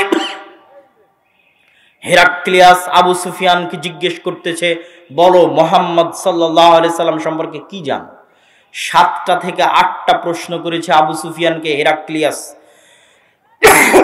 তখন আবু সুফিয়ান রাদিয়াল্লাহু তাআলা আনহুর জীবনের স্বপ্ন যখন তাকে জিজ্ঞেস করা হচ্ছে, তখন আবু সুফিয়ানের জীবন মরণের স্বপ্ন মুহাম্মদ সাল্লাল্লাহু আলাইহি ওয়াসাল্লামকে হত্যা করা, মুহাম্মদ সাল্লাল্লাহু আলাইহি সাল্লামকে দুনিয়া থেকে বিদায় করে দেওয়া, ইসলামকে ধ্বংস করা, মদিনাকে ধূলিসাৎ করা। এটা তার জীবন ও মরণের স্বপ্ন। এইরকম অবস্থায় হেরাক্লিয়াস আবু সুফিয়ানকে জিজ্ঞেস করতেছে তার চিরশত্রু মুহাম্মদ সম্পর্কে সাল্লাল্লাহু আলাইহি ওয়াসাল্লাম। তো আবু সুফিয়ান রাদিয়াল্লাহু তাআলা আনহু বলছেন, আমার যদি মিথ্যা বলতে লজ্জা না হতো তাহলে আমি আজকে মিথ্যা বলতাম, কিন্তু আমি মিথ্যা বলতে লজ্জা পাই। এই জন্য আমার চিরশত্রু, যাকে হত্যা করা আমার জীবনের টার্গেট, যার ইসলামকে ধ্বংস করা আমার জীবনের টার্গেট, যার মদিনাকে ধূলিসাৎ করা আমার জীবনের লক্ষ্য উদ্দেশ্য, তার বিরুদ্ধে আমি আবু সুফিয়ান মিথ্যা বলিনি। এবার নিজেকে মাপেন, আবু সুফিয়ান কাফের মুশরিক অবস্থায় মুহাম্মদ সাল্লাল্লাহু আলাইহি ওয়াসাল্লাম সম্পর্কে মিথ্যা বলেনি। আর আজকের যে কোনো রাজনৈতিক দল বলেন, আলেম ওলামা বলেন, দল বলেন, সংগঠন বলেন, যে কোনো পর্যায়ের দায়িত্বশীলকে জিজ্ঞেস করলে সে আরেকজনের নামে মিথ্যা বলবে, মিথ্যা অপবাদ দিবে, গীবত করবে চোখ বন্ধ করে। আর আবু সুফিয়ান কাফের মুশরিক অবস্থায় তার চিরশত্রু মুহাম্মদ সাল্লাল্লাহু আলাইহি ওয়াসাল্লাম সম্পর্কে মিথ্যা বলেনি, মিথ্যা বলতে লজ্জা পেত। তাহলে যে কাফের মুশরিক অবস্থায় মিথ্যা বলতে লজ্জা পায়, ও ইসলাম গ্রহণ করলে কত সত্যবাদী হবে, কত আমানতদার হবে, কত ন্যায়পরায়ণ হবে। সে আবু সুফিয়ানেরই ছেলে মুআবিয়া রাদিয়াল্লাহু তাআলা আনহু, তাদেরই বংশধর উমাইয়া, যারা শাসন করেছে ওমর বিন আব্দুল আজিজ থেকে প্রায় 100-150 বছর যারা শাসন করেছে, গোটা মুসলিম এরিয়া যারা দখল করে, যারা মিথ্যা বলা জানতোই না, মিথ্যা ওদের রক্তের মধ্যেই ছিল না। ন্যায়পরায়ণতা এবং সততা, আমানতদারিতা ওদের জন্মগত স্বভাব। সম্মানিত উপস্থিতি, তাহলে আমরা আমাদের এই আলোচনাটা একটু গুটিয়ে নিয়ে আসি যে আমরা মুসলমানেরাও সততা, আমানতদারিতা, ন্যায়পরায়ণতায় পৃথিবীর সর্বোচ্চ শিখরে ছিলাম, আজ পৃথিবীর সর্বনিম্ন স্তরে। তো ইয়াকুব আলাইহিস সালাম, ইসহাক, ইব্রাহিম তারাও সৎ, আমানতদার, ন্যায়পরায়ণ, সত্যবাদী ছিলেন। আরে সত্যবাদী না হলে কি ইউসুফ আলাইহিস সালাম এমনি বলে? বাদশাহ ইউসুফ আলাইহিস সালামকে বলেছে ঠিক আছে তোমাকে মুক্ত করে দিলাম। ইউসুফ আলাইহিস সালাম বলছে না, আমি মরা পর্যন্ত জেলে থেকে যাব, যতদিন না যারা আমাকে অপবাদ দিয়েছিল তারা প্রকাশ্যে ক্ষমা না চাবে ততদিন আমি ইউসুফ জেল থেকে বের হব না। 7 বছর হয়ে গেছে জেল খাটা। তাহলে ব্যক্তিত্বের মাপকাঠি কত উন্নত, সত্য বলা, ন্যায়পরায়ণতার মাপকাঠি কত উন্নত যে 7 বছর জেলে যদি আমাদেরকে রাখা হয় আর বলা হয় আজকে তোমাকে ছেড়ে দিলাম, আমরা দৌড়ে বের হয়ে যাবো জেল থেকে। আর উনি বলছেন না, যারা আমার উপর অপবাদ দিয়েছে ওদের ক্ষমা চাইতে বলো, মরা পর্যন্ত জেলে থেকে যাও, আমার সম্মান আগে, মর্যাদা আগে। তাই এদেরই তো বংশধর বানু ইসরাইল 400 বছর পর। তাহলে কেমনে এরকম হয়ে গেল? আর আমরা ওমর, আবু সুফিয়ান, মুহাম্মদ সাল্লাল্লাহু আলাইহি ওয়াসাল্লাম তাদের বংশধরে আমরা এরকম হয়ে গেলাম কেমনে? সেটার সারমর্ম বলে আমাদের বক্তব্যের এই অংশের শেষের দিকে চলে যাব, তারপরে বক্তব্যের অন্য অংশের প্রতি আলোচনা করবো ইনশাআল্লাহ। এর কারণ হচ্ছে গোলামি মানুষের আত্মমর্যাদা, আত্মসম্মান নষ্ট করে দেয়। ওই যে 400 বছর বানু ইসরাইলেরা ফেরাউনের গোলাম ছিল, তো গোলাম থাকলে মাথা নত থাকে, আত্মমর্যাদা বিক্রি করে দিতে হয়, সেলফ রেসপেক্ট, সেলফ কনফিডেন্স বিক্রি করে দিতে হয়। তো 400 বছর যে ফেরাউনের গোলাম ছিল, এই গোলামিতে বানু ইসরাইলের স্বাভাবিক চরিত্র নষ্ট হয়ে গেছে। তারা যে নবীদের সন্তান, ওই নবীদের যে জন্মগত স্বাভাবিক চরিত্র ছিল ওটা ধ্বংস হয়ে গেছে 400 বছরের গোলামিতে। কেন? গোলামি পালিয়ে বেড়াতে হয়, লুকিয়ে বেড়াতে হয়, চুরি চামারি করে বেড়াতে হয়, টাকা পয়সা থাকে না, যে কোনো মূল্যে কোথাও একটা টাকা দেখলে কাড়াকাড়ি করতে হয়, যে ওখানে একটা টাকা আছে চলো কাড়াকাড়ি করি, ওই টাকার জন্য মিথ্যা বলতে হয়, এগুলো গোলাম। এই ধরনের চরিত্র চলে আসে গোলামদের মধ্যে, কেন? কোনো সুযোগ সুবিধা নাই তার জন্য, তার বাঁচার কোনো অধিকার নাই। তো সে মাথা মতো করে পালিয়ে পালিয়ে বাঁচতেছে, তো সে মিথ্যা বলবে না তো কি বলবে? সে মুনাফেক হবে না তো কি হবে? এইরকম যারা গোলাম হয় ওরা সামান্য কিছু নিয়ে কাড়াকাড়ি মারামারি লেগে যেতে পারে। এরাই বলতে পারে তোমার আল্লাহকে না দেখলে ঈমান আনবো না, তুমি আর তোমার আল্লাহ গিয়ে যুদ্ধ করো। এরকম ছোট মন মানসিকতা হয়ে গেছে গোলামি করতে করতে। আর মুসা আলাইহিস সালাতু ওয়াস সালামকে আল্লাহ গোলাম অবস্থায় এই জন্য বড় করেননি। মুসা আলাইহিস সালামকে আল্লাহ আগেই ফেরাউনের বাড়িতে পাঠিয়ে দিয়েছেন, আর ফেরাউনের বাড়িতে মুসা আলাইহিস সালাম রাজপুত্র হিসেবে পরিপূর্ণ স্বাধীনতা, মান সম্মান, আত্মমর্যাদা, আত্মসম্মান, সেলফ রেসপেক্ট, পার্সোনালিটি, ব্যক্তিত্ব নিয়ে বড় হয়েছে, যেটার উপর স্বাভাবিক একটা মানুষ থাকে, যেটার উপর তার বাপদাদা ইউসুফ, ইব্রাহিম, ইসহাক, ইয়াকুব তারা উপস্থিত ছিল, সেটার উপর তিনি বড় হয়েছে, উনি গোলাম অবস্থায় বড় হয়নি। এই জন্য আল্লাহ ওনাকে গোলাম অবস্থায় বড় করেনি। এই জন্যই মুসা আলাইহিস সালাতু ওয়াস সালাম যখন বাড়ি থেকে বের হলেন ফেরাউনের, বের হয়ে দেখছেন যে ফেরাউনের লোকজন বানু ইসরাইলের উপর অত্যাচার করছে, তখন মুসা আলাইহিস সালাম অন দ্য স্পট এক থাপ্পড় দিয়ে একজনকে স্পট ডেড করে দিয়েছে। তো এই এক থাপ্পড় মারার জাজবা গোলামের মধ্যে জীবনে আসবে না, গোলাম সাহসী করবে না এই থাপ্পড় মারার। কিন্তু যেহেতু উনি গোলাম ছিলেন না, ফেরাউনের বাড়িতে মানুষ হয়েছেন স্বাধীনভাবে, সম্মানের সাথে, মান সম্মানের সাথে, এই জন্য ওনার সাথে বানু ইসরাইলের মিলত না।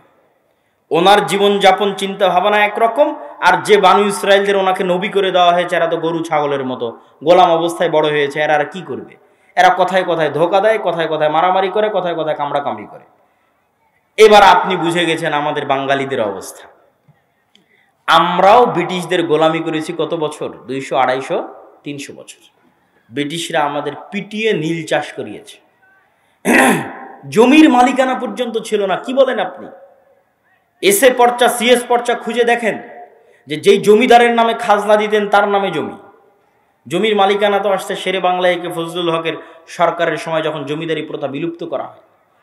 আর ব্রিটিশরা আমাদের আজীবন শাসন করেছে ডিভাইড অ্যান্ড রুল। তোরা তোরা মারামারি কর, 2 ভাগে ভাগ করে দে, মারামারি কর।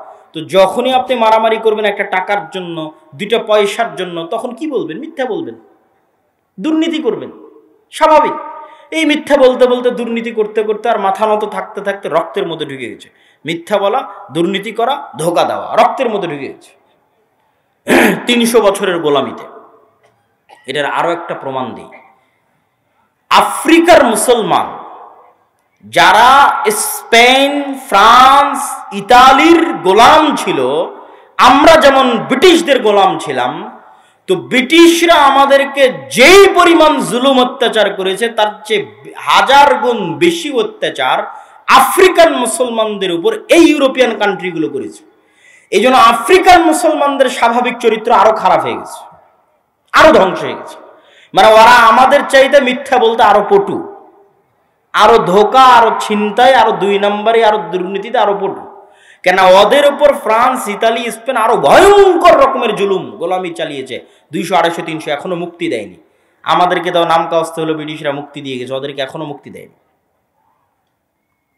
এই যে আপনি ফ্রান্সের রাজধানী, ফ্রান্সের আইফেল টাওয়ারের আশেপাশে যখন দেখবেন, যে ইতালির রাজধানীতে যখন দেখবেন যেখানে ছিনতাইকারী কয়জন, তারা কোন ধর্মের অনুসারী, যখন দেখবেন তখন বুঝবেন যে এটা কোত্থেকে আসছে, কিভাবে আসছে, মুসলমানেরা কেন এটার সাথে সম্পৃক্ত।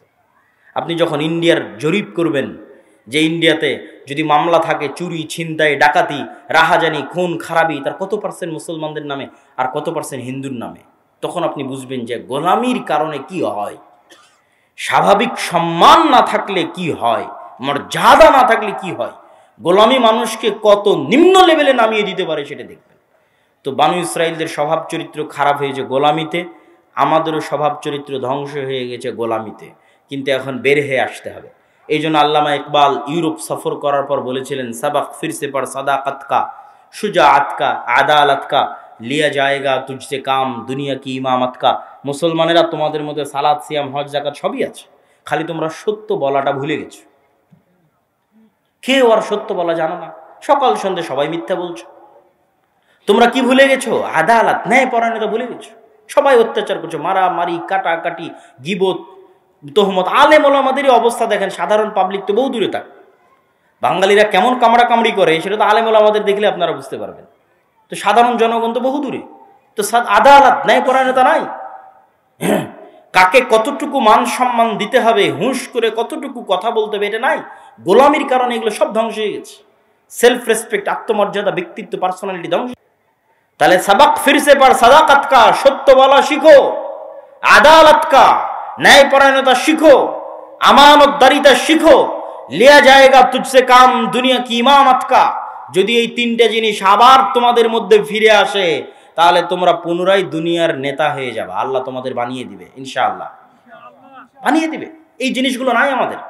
এবং আপনি জরিপ করে দেখবেন যে অঞ্চলের মুসলমানেরা গোলামি করেনি, ওরা এই 3টে বৈশিষ্ট্যের উপর আছে।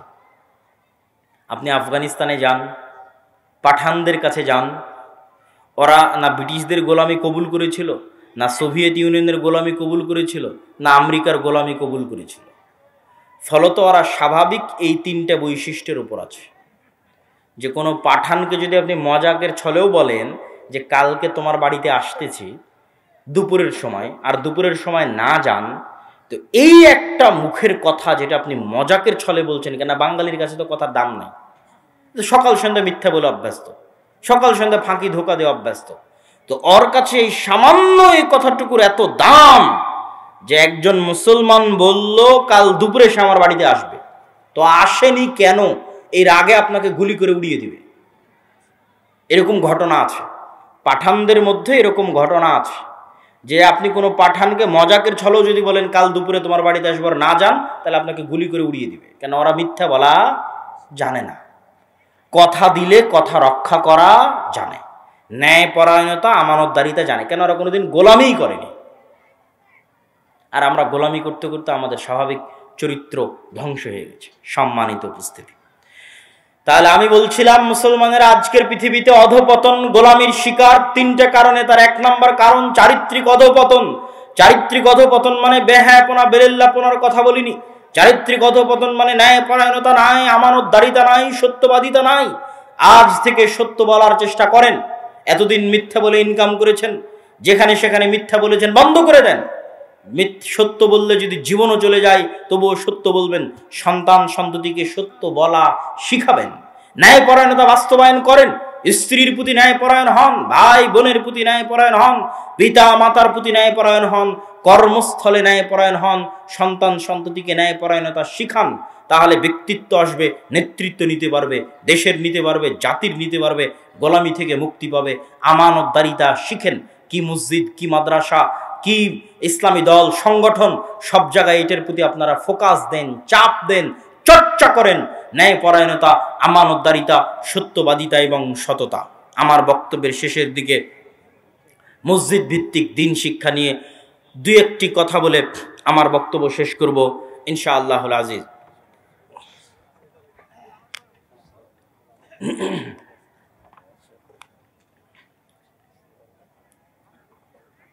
মুসলমানদের অধপতনের যে তিনটা কারণ বলেছি, তার এক নাম্বার চারিত্রিক অধপতন, দুই নাম্বার শিক্ষায় অধপতন, তিন নাম্বার অর্থনীতি বা সুদী অর্থনীতি। অর্থনীতিতে অধপতন, সুদী অর্থনীতি। তো এগুলো ব্যাখ্যা করলে অনেক সময় লাগবে। আজকে আমাদের শিক্ষা ব্যবস্থার যে সামগ্রিক অধপতন ঘটেছে সমগ্র বাংলাদেশে, এই সামগ্রিক অধপতন থেকে বাঁচতে সরকারকে আমরা কি বলবো, সরকার কি করবে, সেটা তো আমাদের একটা জিম্মেদারি, দায়িত্ব আছেই, যেটা আমি নিজেও আমার জায়গা থেকে পালন করার চেষ্টা করেছি। আপনারা অনেকেই জানেন এবং দেখেছেন। কিন্তু আমাদের জায়গা থেকে আমাদেরকে উদ্যোগ নিতে হবে যে এটা সেই যুগ যখন ব্রিটিশরা এই দেশে এসে দখল করেছিল, যখন আমাদের বাপদাদা বলেছিল মসজিদে মক্তব চালু করতে হবে। এখন সেই যুগ। এখন ব্রিটিশরা আসেনি, এখন হিন্দুত্ববাদী ব্রাহ্মণ্যবাদীরা অপেক্ষায় আছে কবে আপনাকে গোলাম বানাবে এবং আপনাকে দখল করে নিবে, আপনার দিন ধর্ম ধ্বংস করে দিবে। এবং বাংলাদেশ ওই স্পেন একদিনে তৈরি হয়নি, ফিলিস্তিনও একদিনে তৈরি হয়নি। তো বাংলাদেশ যেই রকম ভয়ঙ্কর ভৌগোলিক অবস্থার মধ্যে বসবাস করে, এই বাংলাদেশের ভাগ্য ফিলিস্তিনের মতো, স্পেনের মতো হতে সময় লাগবে না। সকল কারণ এবং অবস্থা বজায় আছে। ফিলিস্তিন হওয়ার মতো, গাজা হওয়ার মতো, স্পেন হওয়ার মতো আল্লাহর দয়া এবং আল্লাহর রহমতে এখনো হয়নি, কিন্তু হতে বেশি দেরি লাগবে না। এই জন্য ভবিষ্যৎ প্রজন্মের ঈমান বাঁচাতে, দিন বাঁচাতে, আপনার দিনকে আপনি যত শক্তভাবে অনুসরণ করবেন তত দ্রুত আপনার মুক্তি। দিনের প্রতি কনফিডেন্স, আত্মবিশ্বাস আপনার যত দুর্বল থাকবে, আপনার ধ্বংস তত নিকটবর্তী। এই একটা জিনিস তো ইসলামে আছেই, ইসলামে ঈমান এবং আকীদা বলে আছেই। তারপর আমি এটা দেখে শিখেছি ইহুদিদেরকে, দেখে শিখেছি ইহুদিদেরকে। কিভাবে? কত মুসলমান দাড়ি রাখতে সংকোচ করে, দাড়ি রাখে না, বলে দাড়ি রাখলে যদি কেউ জঙ্গি বলে। অথচ ইহুদিদের 99% জন দাড়ি রাখে, 98% জন দাড়ি রাখে। তার মানে ও আর দাড়ি রাখাকে কত শক্ত করে বিশ্বাস করে। দাড়ি রেখেই ও কোটিপতি, দাড়ি রেখেই ও ব্যাংকের মালিক, দাড়ি রেখেই ও কোম্পানির মালিক, দাড়ি রেখে ও গোটা পৃথিবীকে অচল করে দিচ্ছে, দাড়ি রেখে মুসলমানদেরকে হত্যা করতেছে গাজা এবং ফিলিস্তিনে। কিন্তু ওর দিনের উপরও কত শক্ত করে বিশ্বাসী। আর আমার কনফিডেন্সই নেই, আমি মানুষের লজ্জায়, মানুষের ভয়ে, দুইটা চাকরির জন্য, দুইটা টাকার জন্য দাড়ি কেটে ফেলে দিচ্ছি। এরকম অনেক কিছু দেখেছি যেটাতে ওরা ওদের দিনের উপর কঠোরভাবে স্ট্রিক্ট চুল পরিমাণ ছাড় দিতে রাজি না। তো এটা আমি তাদের সুনামের জন্য বলছি না, কিন্তু তারা যেহেতু সুপারিয়রিটি থিওরিতে বিশ্বাস করে, মানে দুনিয়ার একমাত্র তারাই আল্লাহর সন্তান, নাউজুবিল্লাহ, আর বাকি দুনিয়ার সব মানুষ গোলাম, সব মানুষকে জবাই করা, সব মানুষকে ধর্ষণ করা তাদের অধিকার, এরকম নিকৃষ্ট সুপারিয়রিটির বিশ্বাসে তারা বিশ্বাস করে। এটাই তাদের ধ্বংসের জন্য কারণ। এই জন্য আল্লাহ কোরআনে আমাদের সবচেয়ে বড় শত্রু হিসেবে তাদের উল্লেখ করেছে, তাদেরকে আল্লাহ অভিশপ্ত করেছে। কিন্তু তারা তাদের বিকৃত দিনে যতটুকু আছে অতটুকুকে শক্তভাবে আঁকড়ে ধরে আছে বংশ পরম্পরায়, ছাড়তে নারাজ চুল পরিমাণ। তো আমাদেরও মুক্তি আছে ওটার মধ্যেই। খ্রিস্টানেরা একটু পাগল, খ্রিস্টানদেরকে আল্লাহ কোরআনেও বলেছে পাগল। কোরআনে পাগল বলেছে মানে বলেছে ওলা দল্লিন পথভ্রষ্টরা, বুঝে না। এদেরকে শয়তান উল্লু বানিয়ে রেখেছে, খ্রিস্টানদেরকে শয়তান উল্লু বানিয়ে রেখেছে। ঠিক আছে, সারা পৃথিবীর খ্রিস্টানদেরকে আল্লাহ কোরআনেও বলেছে ওলা দল্লিন।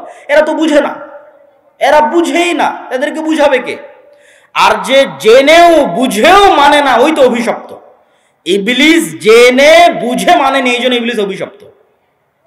আর ইহুদিরা সব জানে, ওরা খুব ভালো করে জানে জুয়া মানে ধ্বংস, ওরা খুব ভালো করে জানে মদ মানে ধ্বংস। এই জন্য ওরা মদও খায় না, ওরা নিজেরা জুয়াও খেলে না। ওদের স্কুলে মদও নাই, জুয়াও নাই। কট্টরভাবে পারিবারিকভাবে ওরা এটা মেনে চলে, মদও খাওয়া যাবে না, জুয়াও খেলা যাবে না। কিন্তু গোটা দুনিয়ার মানুষ যেন মদ খেয়ে মরে যায়, মদ খেয়ে পাগল হয়ে থাকে, জুয়া খেলে পাগল হয়ে থাকে, এর জন্য ওরা সব অর্থ বিনিয়োগ করবে। ও খ্রিস্টানদেরকেও পাগল বানিয়ে শিখিয়েছে তোমরা মদ খাও, জুয়া খেলো। গোটা খ্রিস্টান বিশ্ব মদ খাচ্ছে, জুয়া খেলতেছে। প্রত্যেকটা খ্রিস্টান নগরীতে দেখবেন পাবস আছে, জুয়ার মদের বার আছে ভরা। কিন্তু ওরা নাই এর মধ্যে, ওরা আর 5 সীমানাতে নাই। ওরা পড়াশোনা জ্ঞান বিজ্ঞান নিয়ে ব্যস্ত। ওরা যখন বিয়ে করেছে তখন 7টা-8টা বাচ্চা ছাড়া বাচ্চা নেই না। আপনি এখানে বসে থেকে উঠে গিয়ে কল দিবেন ইউরোপ এবং আমেরিকায় যে কোনো আত্মীয় স্বজনকে যে আপনার আশেপাশে কোনো ইহুদি থাকলে আমাকে জানান তো, আর বাচ্চা কয়টা। তো কেউ বলবে না যে কোনো ইহুদি পরিবারের 2টা বাচ্চা, 1 ছেলে 1 মেয়ে, বলবে না, নেই না। ওরা এর মুখে লাথি মারে। ওরা এটাকে কঠোরভাবে বিশ্বাস করে যে বেশি বাচ্চা নিতে হবে, একদম দাঁতে দাঁত কামড়ে বিশ্বাস করে। আর সারা পৃথিবীর মানুষ যেন পাগল হয়ে কম করে বাচ্চা নেয়, এটার জন্য ওরা অর্থ বিনিয়োগ করে। এইরকম ভয়ঙ্কর জাতি হচ্ছে তারা। তো আমরা মুসলমানেরা শিক্ষায় এবং জ্ঞানে পিছিয়ে আছি, এবং আমাদের সন্তানেরা এই জিনিসগুলো বুঝে না। আমরা আমাদের দিনকে শক্তভাবে আঁকড়ে ধরে রাখতে পারিনি। তো দিনকে শক্তভাবে আঁকড়ে ধরে রাখতে হলে, পরবর্তী প্রজন্মকে আঁকড়ে ধরে রাখাতে হলে, চলমান যে শিক্ষা ব্যবস্থা আছে এই শিক্ষা ব্যবস্থার বিপরীতে মসজিদ ভিত্তিক দিন শিক্ষার কোনো বিকল্প নাই। প্রত্যেকটা মসজিদে দিন শিক্ষাকে শক্তিশালী করতে হবে, মজবুত করতে হবে। আজকের যারা এই প্রোগ্রাম আয়োজন করেছে, আমিও হয়তো তাদেরকে বলে বুঝাতে ব্যর্থ। আমি তাদেরকে যদিও অঞ্চলে সফর দিয়েছি, মক্তব উদ্বোধন করেছি, এবং আলহামদুলিল্লাহ যে মক্তব উদ্বোধন করেছি সেখানে ভালো ছাত্রছাত্রী হয়, আগে থেকেই হতো, আসার পরে আরেকটু বেশি বেড়েছে আলহামদুলিল্লাহ। এবং আমাদের প্রশিক্ষণ চলতেছে দাওয়ায়ে আল্লাহর পক্ষ থেকে রাজশাহীতে, এবং আরও ভবিষ্যতে প্রশিক্ষণ হবে, চলমান আছে। কিন্তু যারা এই প্রোগ্রামের আয়োজন করেছে তাদের উদ্দেশ্য সহ যারা বসে আছে সকলকে, যে যেখানে দাওয়াতি কাজ করেন, আমার করজোরে অনুরোধ থাকবে, আপনি যেই হন না কেন, আপনার মূল দাওয়াতি কাজের ফোকাস রাখেন শিক্ষায়, মূল দাওয়াতি কাজের ফোকাস রাখেন জ্ঞানে। আমি কত রকম করে এই জিনিসটা বোঝানোর চেষ্টা করি, কত উদাহরণ দিয়ে তার হিসাব নাই। তার মধ্যে একটা উদাহরণ নতুন দিচ্ছি ইদানিং, যে যদি এই রকম জালসা সম্মেলন দিয়ে কোনো বেশি উপকার হতো, মানে খুব ভালো উপকার হতো, তাহলে ব্রাক আর খ্রিস্টান মিশনারিরা খালি জালসার সম্মেলনই করে বেড়াতো। কথা মনে বুঝতে পারেননি আমার? তো ব্রাক আর খ্রিস্টান মিশনারি এখন পর্যন্ত একটা সম্মেলনে যে করলো না খ্রিস্টান মাযহাব প্রচার করার জন্য, বুঝেননি মনে হয় আমার কথা। একটাও তো করেনি আর খ্রিস্টান ধর্ম প্রচার করে, একটা জালসাও করেনি, ব্রাকও করেনি। করেছে কি? শিক্ষা, শিক্ষা, সিলেবাস, স্কুল বানাতে হবে, কলেজ বানাতে হবে, গ্রামে গ্রামে প্রাথমিক স্কুল তৈরি করে দিতে হবে ব্রাকের, যেখানে ছেলেমেয়েরা এসে শিখবে নাচ গান। শিক্ষা অন্তত তাদের দেখে শিখেন যে এইটা টেকসই নয়। জালসা দিয়ে মানুষকে দিক নির্দেশনা দেওয়া যায়, কিন্তু এটা টেকসই নয়। এখন উঠে গিয়ে সবাই ভুলে যাবে। টেকসই ওঠেই যখন আপনার সন্তান সন্ততিকে আপনি মসজিদে, শতভাগ মুসলমানের সন্তানকে মসজিদে ন্যূনতম দিনের জ্ঞান দিতে পারবেন, ওটাই টেকসই, ওটাই টিকে থাকবে, তার মরা পর্যন্ত টিকে থাকবে। যতটুকু শিখবে অতটুকু নিয়ে পরবর্তী প্রজন্ম চলবে। অতএব ওইটার প্রতি ফোকাস করেন। বাড়ি থেকে ধরে ধরে নিয়ে এসে যাচাই করে বাছাই করে দেখেন যে কোন ছেলে কোরআন শিখেছে, কে শিখেনি, কে দিন শিখেছে, কে শিখেনি। তাকে হয় তার বাপ মা বাড়িতে প্রাইভেট দিয়ে শিখাক, না হয় আপনি মসজিদে নিয়ে এসে মক্তবের মাধ্যমে শিখান। এই জন্য মসজিদ কমিটির প্রতি আমার উদাত্ত আহ্বান থাকবে যে আমরা উন্নয়ন মানে বুঝি বিল্ডিং করা, উন্নয়ন মানে বুঝি বাহ্যিক চাকচিক্য। মুসলমানদের এটা একটা বড় পাগলামি যে তারা মনে করে উন্নয়ন মানে বাহ্যিক চাকচিক্য, রাস্তাঘাট, ব্রিজ, কালভার্ট। কিন্তু বাকি মানুষজন যে সব জাহেল মূর্খ হয়ে থেকে গেল, দেশে চিকিৎসা করানোর মতো কোনো ডাক্তার নাই, কয়দিন পর হয়তো আরও থাকবে না, তখন আপনার এখানে রাস্তাঘাট স্বর্ণের, কিন্তু ক্লিনিকে চাকরি করবে চায়নার ইন্ডিয়ান ডাক্তার। কেননা পাতিরা ডুমনিতে তো কোনো ডাক্তারই তৈরি হয়নি, রাস্তা বানিয়ে দিয়েছে স্বর্ণের। তাহলে বুঝলেন কি মানে গোলামি কোনটা? শিক্ষায় পিছিয়ে থাকাটাই গোলামি। তাহলে আপনি মসজিদ করে দিলেন চাকচিক্য, স্বর্ণ, টাইলস, এসি, আর মসজিদের আশেপাশের সব মুসল্লি, যুবক ছেলে পেলে, কিশোর Free Fire, PUBG, YouTube, Facebook, অশ্লীল মুভি, মদ, জুয়া, নেশা, গান বাজনা ইত্যাদিতে ব্যস্ত। আর এখন তো গান বাজনা প্রমোট করা হচ্ছে সরকারিভাবে, আলিয়া মাদ্রাসাগুলোতে পর্যন্ত সংস্কৃতির ক্লাসের নামে গান বাজনা শেখানো হচ্ছে। ওয়ালিয়াজ বিল্লাহ, ভয়ঙ্কর পর্যায়ে চলে গেছে আমাদের জাতি। সেই জায়গায় যদি আপনারা শিক্ষায় ফোকাস না দেন তাহলে ভবিষ্যৎ অন্ধকার। অতএব যারা এখানে উপস্থিত হয়েছেন, যারা অনুষ্ঠান আয়োজন করছেন, প্রত্যেকের প্রতি উদাত্ত আহ্বান, মসজিদ ভিত্তিক দ্বীন শিক্ষাকে মজবুত করেন।